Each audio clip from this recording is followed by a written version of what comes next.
So there are multiple steps involved if you want to become a doctor in the US. You have to complete USMLE, you have to go through clinical rotations, you have to secure strong letter of recommendations, you have to do research and do publications, and then when it comes the time when you apply, you have to write your personal statement, prepare your ERAS CV, and if everything goes well, they invite you for interview, and if you perform well during the interview, then they'll rank you high and you'll be able to match.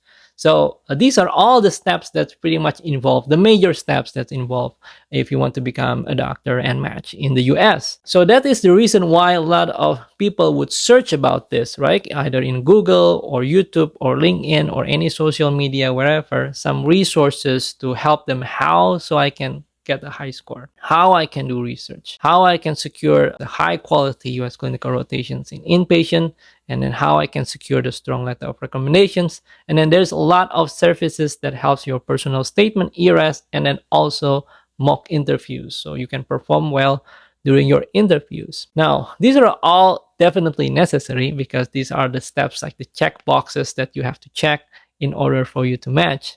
But these are not the determining factors of your success. Because at the end of the day, the program directors are looking for the qualities and the skills that is necessary for somebody to become a great physician, a great clinician, if you're going for a clinician type of residency program. And then what are the qualities and skills that I'm talking about? Well, it's the communication and interpersonal skills, right? That's one of the most important skills to have. Because if you have great communication and interpersonal skills, then you'll be successful during your rotations. You can secure strong letter. You'll be successful during your research if you do like research fellowships or even volunteer. And then you have a good insight, great growth mindset. You will write a great personal statement. And then when you come for the interview, you also be successful. Actually, instead of looking all those steps separately, what you should aim for is mastering the skills and qualities that is necessary to become a great doctor, and that's the communication and interpersonal skills. Now, I have created a video about communication and interpersonal skills, practical tips, things that you can do to improve your communications. This video is kind of like a part of the communication skills, but it's more like the foundation of the communication skill as a whole. In this video, I want to talk about how so that your communications stay sincere, as genuine as possible. And this is very important because if your communications is not sincere, if your communication is not genuine, you will easily get burned out. Let's take a step back and try to think how difficult it is to become a doctor and work as a doctor. You're dealing with patients, people who have problems, people who have pain and suffering and mood symptoms, maybe anxiety, depression. They all come to you and looking for you for solving their problems, to take care of them, right? And this is especially true in a hospital because they are at their sickest and most vulnerable moment, probably is in their worst state of their life. There's so much pain and suffering there, and you become the container that receive all those negative emotions, negative complaints, and all those, and you have to negate them. It's your job to reassure them, listen to them, comfort them, give them compassion, and all of those to at least alleviate their suffering. That makes this job tough. That's one of the reasons why a lot of doctors quit. One of the video made by Zach Hiley when he quit, and then he makes the video about why he quit as a doctor. He mentioned that he saw a lot of zombies and he doesn't want to be a zombie. But I knew if I did that another 20 times, I would be a zombie. This is kind of highlight the importance of having the genuine and sincere and how to maintain and sustain that sincerity when you communicate with people so you don't become a zombie. Of course, there are a lot of factors comes into play when somebody decided to quit, become a doctor. But I would say this is one of the major things that makes people quit. It's just the burnout. It's just they're tired of taking care of people because it's just a tough job. So how we maintain and sustain our communication so it stays genuine, it stays as sincere as possible. I want to answer this question by giving you a parables. Suppose there is a guest coming to your house and the guest asks you, do you have some tea? And then you, as the host, tell them, well, unfortunately, I don't have tea right now. And then the guest said, well, that's fine, but maybe you have some milk? I would like to have some milk instead. And then you, as the host, responded, unfortunately, I don't have milk either. But I do have some wine. I do have some gin, martini, and vodka. Would you like some? And the guest responded, well, no, thank you. Never mind then. And then the guest leave your house. So what does this story actually tells you? It's pretty simple, right? You cannot give the things that you don't have. You can only give the things that you have. If you want to take care of people and these patients have pain and suffering, and you want to listen to them and reassure them and comfort them, think about it. How can you give comfort if you don't have comfort? How can you give peace if you don't have peace? How can you give compassion if you don't have compassion? How can you give them hope if you're not hopeful? If all inside you is feeling hatred, anger, angry, sadness, that's going to be the things that you're going to give to people. So in other words, you need to take care of yourself first before you can take care of others. I'm pretty sure that you've heard this before. Great, but how we do that? Now, in order to answer these questions, I'm going to explain it in this way. I've been a doctor for like 7+ years now, and you who is listening right now, probably a graduate doctors, or even if you're a medical student, at least you probably have done some clinical rotations, some such. You must have encountered a patient in the end of their life, like terminally ill patients.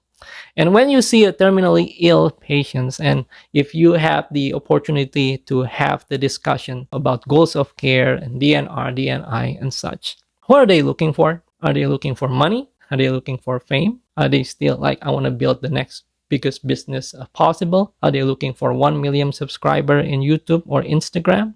No. Right? What are they looking for? Most likely, they want to reconnect with their loved ones, right?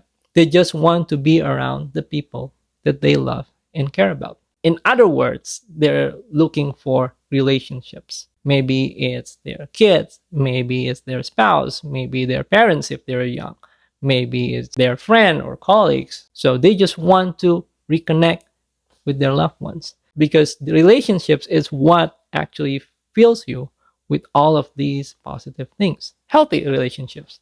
So it's funny that pretty much most of our lifetime, we're chasing for career, we're chasing for money, we're chasing for fame, we're chasing for all these things. And then at the end of our lifetime, we realize that these are not important. So we're chasing a lot of these other things, forgot the most important thing. And then once we got to the end of our lifetime, then we realized that, oh, I've been missing the most important thing. For me, personally, I've been very lucky because throughout my USMLE journey, my wife is always beside me, support me, and through all the difficulties that we've gone through, either that's financial difficulties and among many other things that's actually going on, because the journey is not easy. And she stayed beside me, and she is the one that actually filled me with all these positive things, the joy, the peace, the comfort, happiness.